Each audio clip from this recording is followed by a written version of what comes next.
What's up guys, welcome back to the channel. Today I'm going to be doing a video comparing the AK-47 to the AR-15.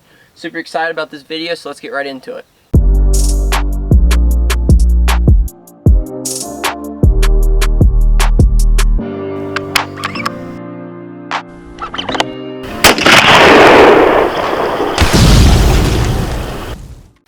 So, like I said before the intro rolled, we're going to be comparing this AK-47 right here to this AR-15 right here.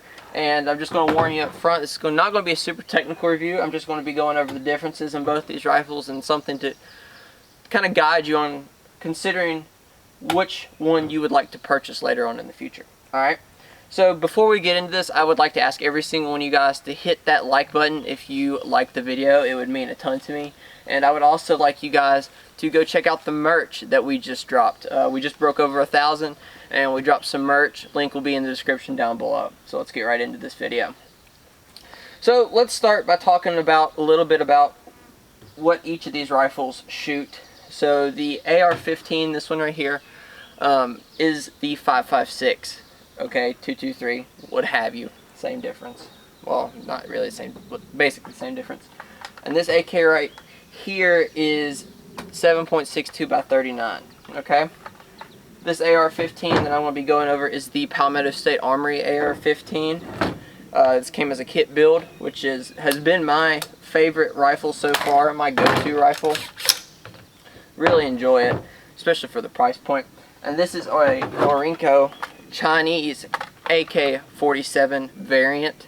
This is pre-ban, so this is a really nice rifle. I like it a lot, and it's a blast to shoot. Okay, so that's a little bit about each of the rifles. So let's get right into comparing and contrasting them. And to start out, I'd like to talk about the bullets. So the 5.56, this is a in general considered a more accurate bullet. It's a lighter bullet, and has been adopted, the bullet, not the rifle, has been adopted by the U.S. military and has been used for forever and a day. The 5.56 bullet has been in numerous conflicts. I'm not sure, I think it started in Vietnam when the M16 came about and has been used ever since. The AK-47 uses the 7.62 by 39, which is a 30 caliber bullet. Super amounts of knockdown power. It's a very hard hitter, but is generally considered to be less accurate than the 223 5.56. Alright, a lot more power, but a lot less accuracy.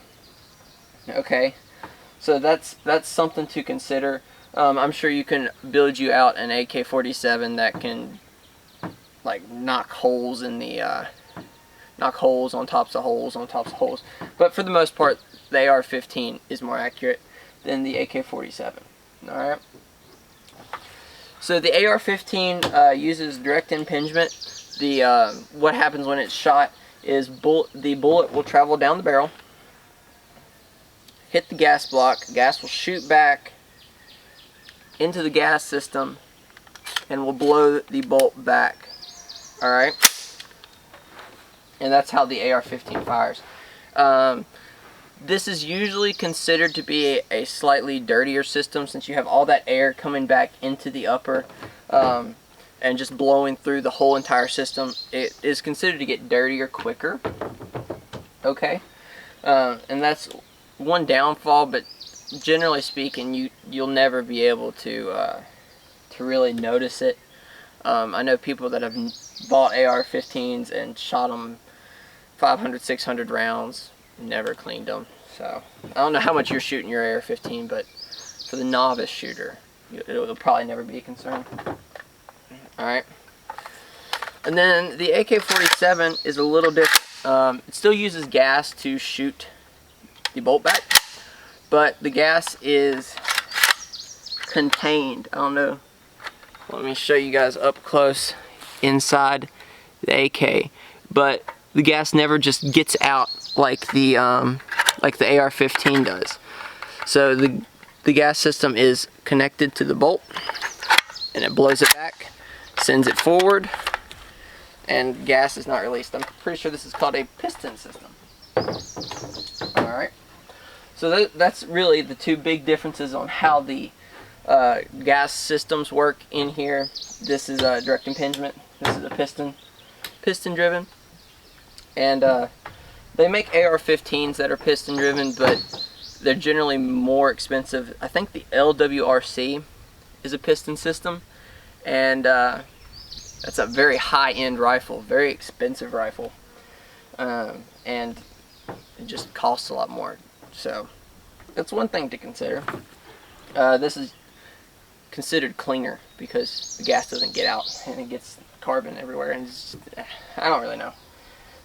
I don't really know that it makes that big of a difference. I'm sure thousands and thousands of rounds you'll see a difference, but for the novice shooter, I don't think it makes that big of a difference. Alright, so let's talk about price point. So this AR-15 right here, when I got it, I was able to get it for like 400 bucks. Okay, that is a long time, not really a long time ago, it was 2 years ago, but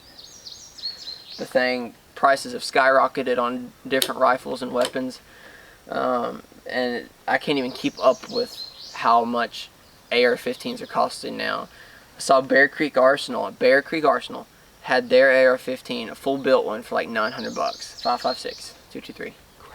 Crazy money, especially coming from Bear Creek, who's considered a budget AR-15, right? AK-47 generally will run you a little bit more, alright?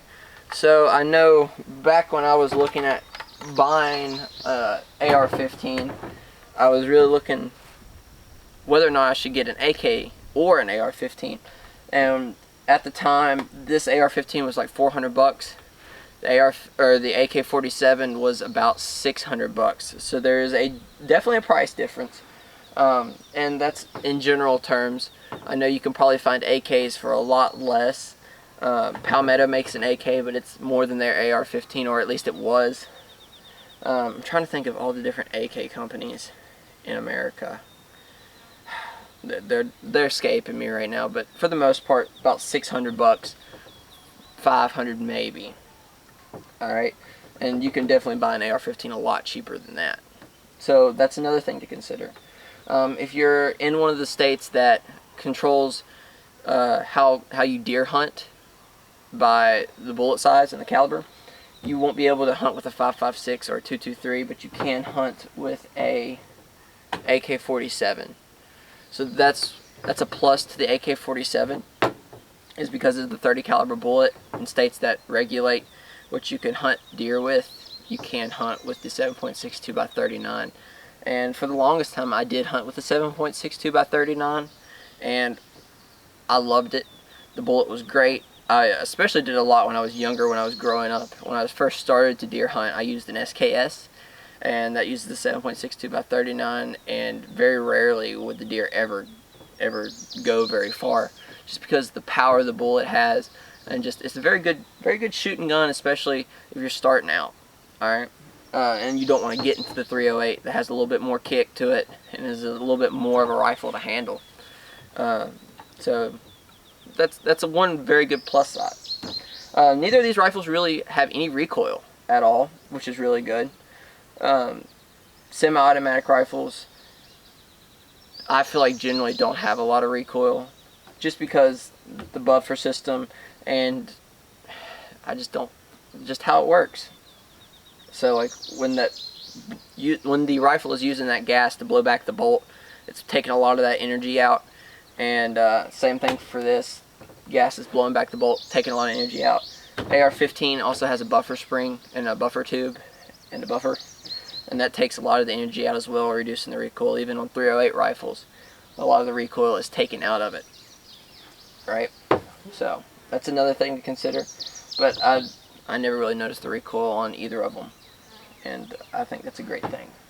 So another point I'd like to talk about when talking about both these is the ability to customize. I feel like it's easier to customize AR-15s just because of the plethora of parts out there. There's tons of parts everywhere, and you can get basically anything, and all of it's standardized. So pretty much anything that can go on this AR-15 can go on another AR-15. You can buy tons of parts for it, and I really like the customizability of the AR-15, which you don't really get in the AK-47, right?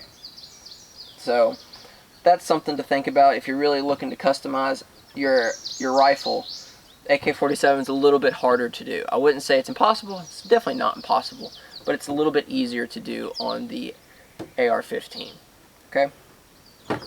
So I think that about does it for the video. I wouldn't really say I have a strong, super strong favorite. I do more so lean towards the AR-15 just because of how easy it is to build and how easy it is to find parts for. And that's pretty much the only reason. The AK-47 is a great shooter. It's super powerful. It does its job very well, and it's very reliable. I really like the AK-47 and think it does a great job at what it does. Alright, so I hope you gained something from the video. I hope you learned a little bit about each of these rifles, and I hope it better prepared you to make a decision on what you really want. So I think we're going to wrap it up there. It would mean a ton to me if you go hit the like button if you like the video. It just shoves it up to the top of the AR-15 versus AK-47 list and helps get the information out there to more people that are looking for it. Also, go hit the subscribe button if you hit the like button, because they're super close together. And while you're already down there, go check out the merch that's down below that we just released. Super comfy, super soft, pretty great designs on the back, so go check that out.